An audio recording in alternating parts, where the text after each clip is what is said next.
We're at this critical inflection point, it seems, a dangerous era potentially for geopolitics. The U.S., China, racing for AI. What is your nightmare scenario here? Yeah. Well, AGI, it's the general intelligence, so that the model is able to think on its own. Is maybe it's going to happen, maybe it isn't going to happen. Well, if it's going to happen, I sure want it to happen in the United States, not in China. I don't want to wake up one day and find out that they have a general intelligence robot. I'm a friend of Sarah Connor. You don't want the Terminator, but Chinese. Exactly. I'd rather, if there's going to be a Terminator, let him be American. I'll be back.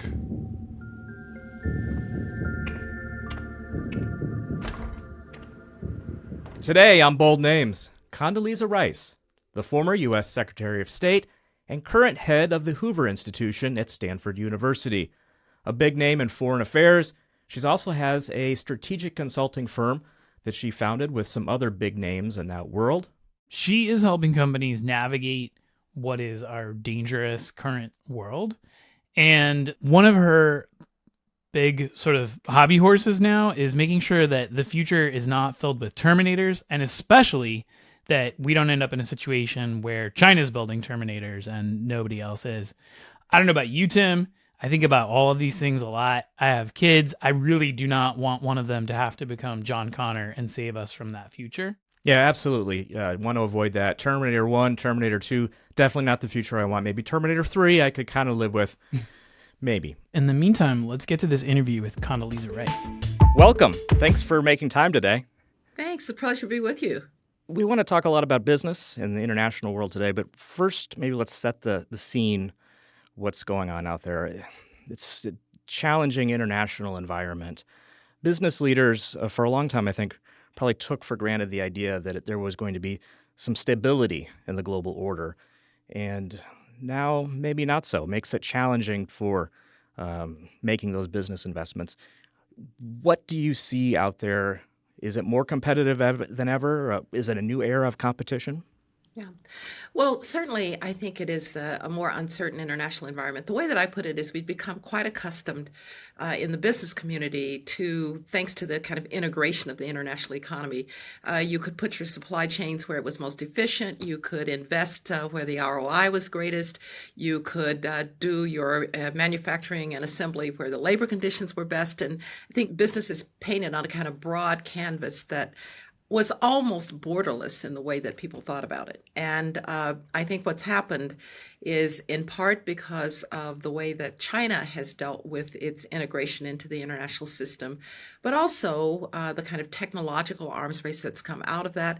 And then some disappointment in parts of these countries, and not just the United States, but several democracies, with the effects of globalization on some elements, some parts of the voting public.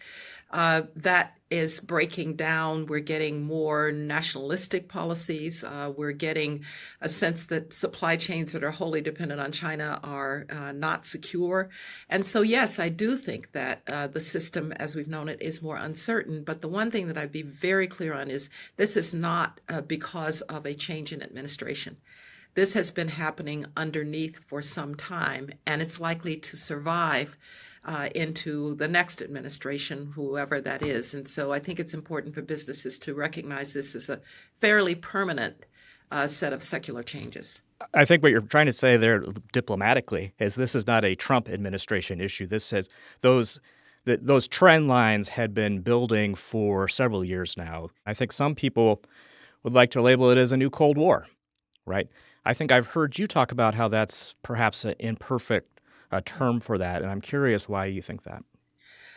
Whenever you use a term like that is analogous to some other period in history, you realize people like analogies. But Oh, yeah. is it getting in the way of our understanding of what's actually going on? With the Soviet Union, we had an adversary that was a military giant, but it was an economic and technological midget. At no time was more than 4% of Soviet GDP determined by international trade. It wasn't integrated into the international system. One of the difficulties in dealing with China is that after 20 plus years of integration, you're finding that it's actually pretty hard to do something about rare earth minerals Right. because they own the supply chain and they can withhold very important magnets. So the Soviet Union would never have been able to do that. So I don't like the analogy because I think we like the analogy because we won the Cold War.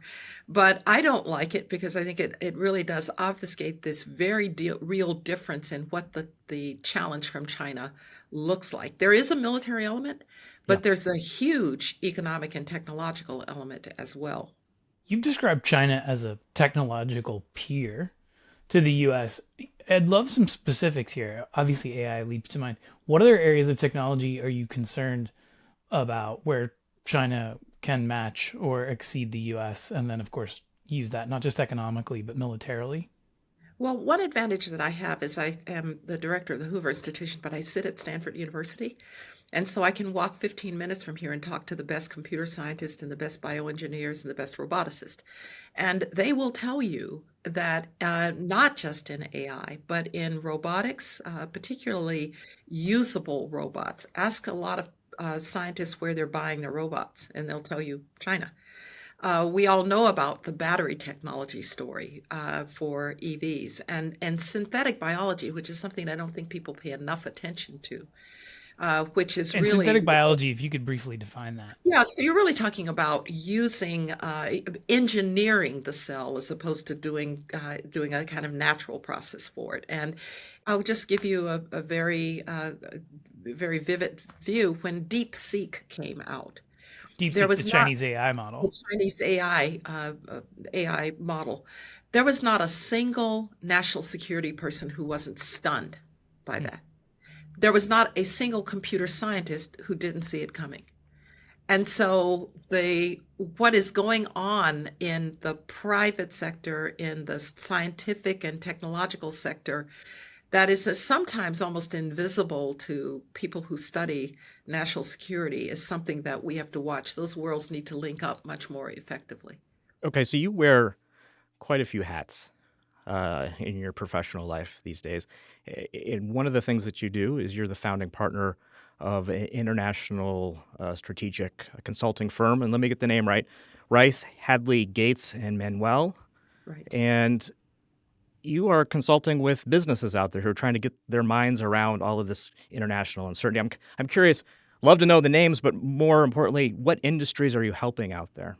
Yeah, we have industries really across. We have tech companies, we have energy companies, we have companies that are in the financial sector. So we try to help companies to understand uh, what's going on in the kind of ecosystem in the international system. And it goes back to the first comment that I made, kind of accept that the days when supply chains were just kind of wherever you thought they were most efficient, those days are gone. So how do you begin to adjust without over adjusting? And one of the hard things about right now is to tell signal from noise. There's an awful lot of hopping up and down out there about and it's not going to settle down for a while. So you don't want to be the children's soccer game where everybody's running to the where the ball is. You want to try to have some sense of what is enduring in your company, what needs to change, what might be modified. Do you have the right skill sets? Rather than just every headline leads you to think that it's in crisis. I'd love Um, a concrete example of where long-term thinking beats reacting to every headline, because surely there's something around tariffs or tech transfer. I don't know, but I just love, obviously not talking about specific companies, but if you could well, give us an example of a yeah, trend. going back for a while on supply chains, for instance, we had talked to companies about diversifying supply chains because it was pretty clear that a combination of Chinese policy, which made some elements difficult, and the fact that you were starting to get backlash in the United States. And we used to always say, when you think about risk, don't leave it to the risk officer because it's not going to be the risk officer who's testifying before Congress. It's going to be your CEO. So bring this into your boardroom, do some simulation with it, and think about contingency planning at this point. If this goes this way, what would we do? We encourage companies to have what we call indicators. We do this all the time in the national security world. What are the 5 things, if they would begin to happen, that you would be concerned about? One of the really interesting things that happened when the Russians invaded Ukraine was that that was a real kind of shock to the system. Because it was, even though there was some smoke around what the Russians were doing, that they would do it in a way that basically took them out of the international economy was not really on the table. And so we did have to help companies with really pretty fast adjustments in that case for what happens to your workforce. What do you do about Russians who are working for you? So sometimes you do have to do crisis management. But if you can do it if you can have some sense of the things that might happen, start to use simulation, actually exercise those, then you will be better prepared. I just want to make one other point. We always ask companies to do something that I did in a political risk book that I wrote a while ago with my colleague, Amy Siegert. There's industry risk. Right. So industry risk means that if you are, let's say, an oil company, you are driven by geology. You can't just go wherever you'd like to be. So you're going to have to take some industry risk. But there's also the matter of enterprise risk. Within the industry, where does your enterprise sit? If you are a wildcatter, you'll look at that world differently than if you are a super major. And so we try to get companies to analyze the industry risk and then analyze the enterprise risk, and that begins to narrow the questions that you're asking. I remember very well when the NBA was kicked out of China because of something that the Houston Rockets general manager said. Now, the Rockets general manager under fire after comments he made about the ongoing violence in Hong Kong. A tweet backing pro-democracy demonstrations right here in Hong Kong. You know, the tweet itself, you never know the ramifications that can happen. And I was talking to NBA folks, and I said, look, they're not going to kick you out of China because those young princelings are not going to watch the Kazakh national team play the Chinese national team. They That was exciting. It's not much fun. They're going to want to see LeBron and they want to see Steph. So you have to know where on that continuum you are. But if you're in the technology space, then you are going to decouple from China. I mean, just watching things right now, to see some of these companies essentially become, I don't know, pawns in the global negotiations. I mean, you look at NVIDIA these days, really having a tough time with China. Just recently, the government there seemingly blacklisting its newest AI chip among Chinese tech companies, which is a challenge for them. And if you were advising them right now, what do you even say to a company like that? Yeah, well, I know, I know, as you might imagine, the NVIDIA pretty well. They're going to work their way through this. But the first thing is, I'd ask the Chinese, what are you doing? You say you want foreign direct investment, and then you blacklist the biggest American company on which everybody knows you've been dependent on chips. Are you trying to get some kind of bargain where you get the higher end chips? What's the purpose here? What in the world are you doing if you want to keep something of an integrated economy? But NVIDIA is such a huge presence. And the one thing that they've really shown that I really admire is their ability to continually reinvent themselves. And I think that's what's going to serve them best. It's interesting. We talk to a lot of CEOs. I talk to a lot of CEOs, and they always seem to think that they are facing unprecedented challenges, and especially in this kind of global space. And I'm curious your perspective on kind of the long arc of time, if you will. Clearly, the situation is different than this perhaps last generation where free trade was kind of a given, if you will. Is there another period in history that you kind of see some similarities to, and companies need to be thinking about it that way? Well, I like to quote my colleague, historian Steve Kotkin, who says that everything's unprecedented if you don't know history. And we do jump to the idea of unprecedented pretty quickly. I suspect that some of the issues that what passed for international business in the 30s was pretty tough. If you were a financier, how did you think about this world that was clearly falling apart, militarizing, people moving to their corners? How did you think about access to resources at a time when those issues were starting to fuel the possibility of war? This isn't the first time that we've had tariffs in major ways. But I do think there are a couple of things that are really very different, and one is that the Industrial Revolution. Everybody says, well, it changed everything, but the technology is moving so fast in so many different areas, and it has it's basically a private sector business. The U.S. government doesn't own any of the assets, really, of the innovation revolution that we're going through. The other thing that is very different, as I've said, is that we're trying to de-link, decouple, de-risk, whatever you want to call it, from a country that is a dominant force in the international economy. You mean and China? China, and has suddenly become an adversary. That's pretty different. Is that so different, though? Sorry, I have to jump in Yeah. because I'm reading a book on the naval history of World War I right now. Yeah. Isn't there an It's another interesting- crazy Friday night for Mims. Yeah. Woo! Yeah. But seriously, though, you're a Russianist, so I know you know this history, right? Great Britain and Germany, allies. They were doing naval exercises together. They were peer countries. Right. Germany was a little bit ahead technologically. They were entwined economically because that was the beginning of globalization. Yeah. And nobody thought they would ever fight. I mean, at that time, they didn't think that they would fight. Yeah. Franz but- Ferdinand gets assassinated, and before you know it, Churchill is chasing down German armored cruisers in the Mediterranean. I mean, is there a parallel here where the world seems stable, but you have these peer economies that, turning on seemingly small events could end up in a conflict pretty rapidly because they're set up for it, right? Yeah. No, you're absolutely right that that even though history doesn't repeat itself, what's it said that sometimes it rhymes, and there are little elements of that in here. But I wouldn't confuse the integration that was going on in either the end of the 19th century, the kind of beginning of the 20th century. I mean, people talk about the integrated currency; they were all on the gold standard. Well, yeah, of course, but I think they were all intermarrying. Yes.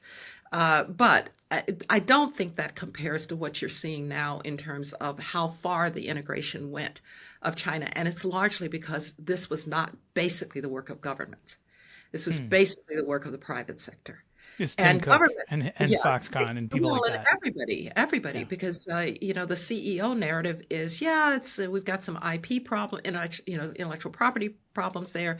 Yes, there's some segments that are closed, but boy, that's a huge market. You got to be there.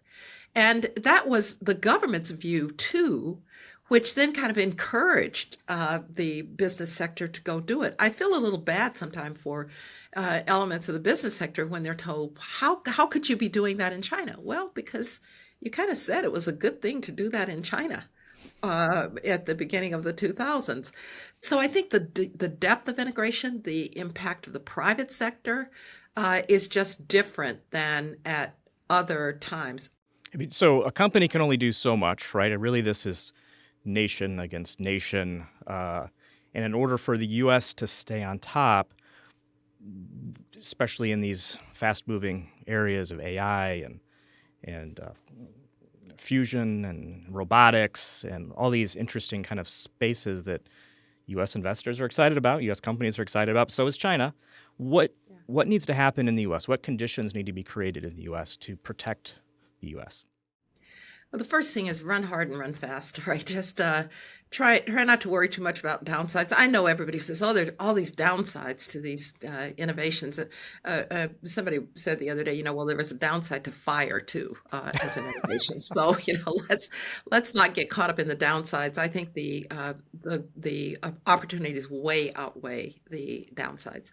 The second is keep it so that you can innovate in a broad range of places, and then find room in the U.S. government, particularly the U.S. military, for those small companies to find a place in procurement in the Pentagon, where it's still a bit the Death Star, where it's a little hard to approach if you're a small company. So those are some of the elements that have made us strong, and I think we should continue to do.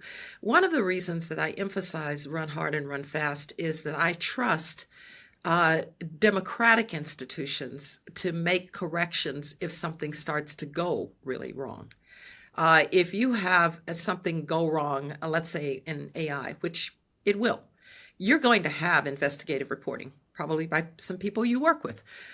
You're going to have the congressional hearings. This will not happen in China. We saw the way that they deal with this sort of thing with COVID. They'll lie about it, they'll cover it up. And so I want democratic states to stay ahead in this regard. The other point, I'd like to see our allies more in the game in innovation. I was just in London and Berlin, and the British have a lot going on in AI, where DeepMind was created, but because of the limitations of financing for small companies and like and venture, people come to the United States. One British, very senior British person who's no longer in government, but he said, "How in the world did we let DeepMind get sold to an American company?" And I do think there's something that's going on in Europe that is lamentable, which is right now the United States is the innovation economy and the Europeans are the regulators. That's bound to bring real tensions in our relationships. I mean, you're really getting at these kind of landmark tech laws that the EU passed a few years ago and that have just started going into implementation. And some of these were really kind of targeting concerns about the dangers of social media, right? Yeah. Or that some of these U.S. companies had just become too powerful for digital markets, right? And they were concerned about protecting the innovation that could occur. But you think it sounds like you're saying it's gone too far. So the first, I fully understand. We all know the downsides of social media. And not only is it tough, I teach in a university and I worry a lot about these kids who've never known anything but. And it is contributing to our polarization because social media encourages you to go to your tribe. And then you never actually talk to anybody who thinks differently. So when you talk to somebody who thinks differently, you think they're stupid or venal. And it exposes you to the worst opinions from the other side rather than the things you have in common.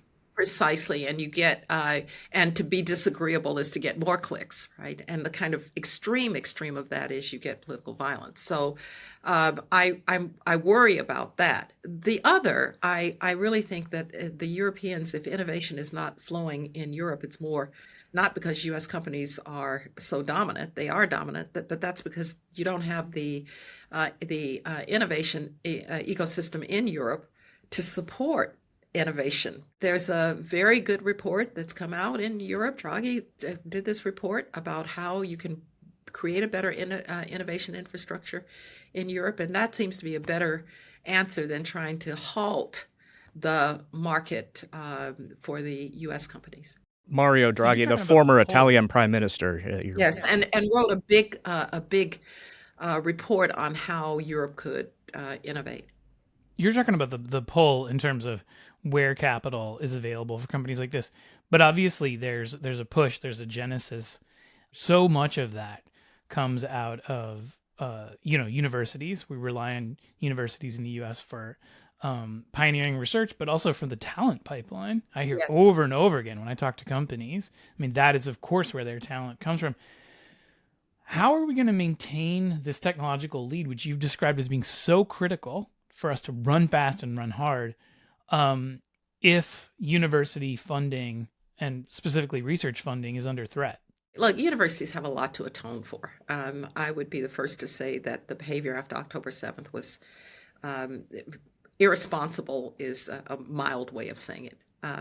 I had a colleague who asked his students, from what river to what sea? In the, Palestine will be free. And this, of course, in international relations, and almost none of them knew.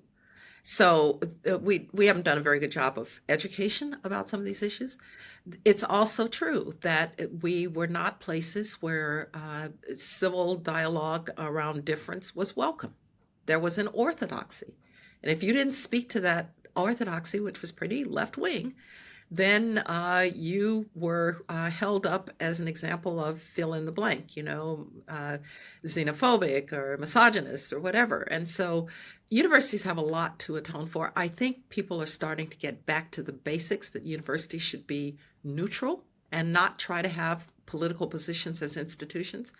But if the cost for trying to rectify that is that we destroy what basically has been the infrastructure of innovation, which is the government funding universities to do the basic research, to train the PhDs, to bring people into the private sector, to be the basis on which companies are founded, even in the United States, then we've really created a great deficit for the things we need to do. And we don't have a plan B.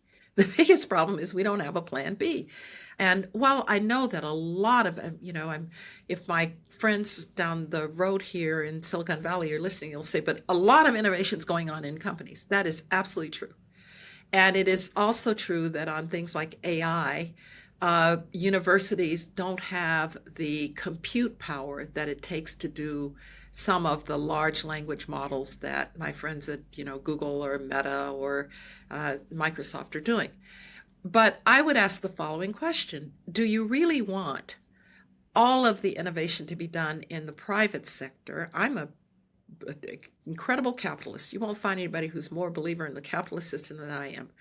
But I'd like some of the innovation to come, because what happens in universities is somebody gets up and says, I wonder why that does that.